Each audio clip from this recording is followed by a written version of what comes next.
शहर के बाहर एक पुराना हॉस्टल था। वहां के बारे में अफवाह थी कि कोठरी नंबर 13 में कोई नहीं टिक पाता। कई छात्र वहां रहकर पागल हो गए या अचानक लापता हो गए। लेकिन एक दिन रवि नाम का छात्र उस हॉस्टल में आया। उसे वही कमरा मिला, कोठरी नंबर 13। बाकी लड़कों ने चेतावनी दी, भाई ये कमरा मत लेना, रात में यहाँ अजीब चीजें होती हैं। रवि हंसकर बोला, भूत प्रेत जैसी चीजें सिर्फ कहानियों में होती हैं। पहली रात जब घड़ी ने 12 बजे का अलार्म बजाया, कमरे का बल्ब अपने आप झपकने लगा। खिड़की बंद थी, फिर भी पर्दे अपने आप हिलने लगे।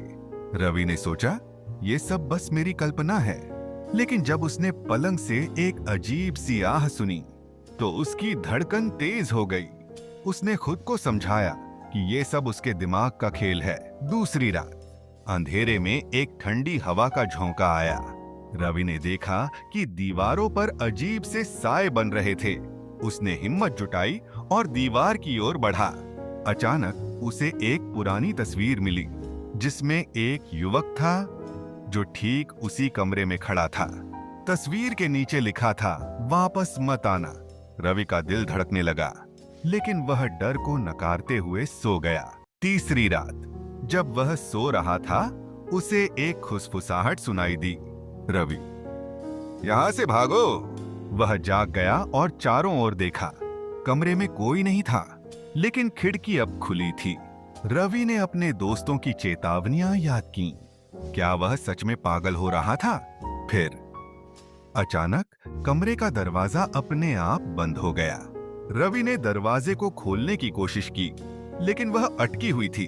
उसने चिल्लाने की कोशिश की, लेकिन कोई सुन नहीं रहा था। तभी उसे एक आवाज सुनाई दी, तुम यहाँ रह नहीं सकते।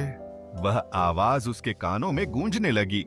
रवि ने अपने सभी साहस को इकट्ठा किया और एक बार फिर दरवाजे को धक्का दिया। इस बार दरवाजा खुल गया। वह बाहर भागा बिना पलटे। हॉस्टल के बाहर उसके दोस्तों ने उसे देखा और पूछा, क्या हुआ?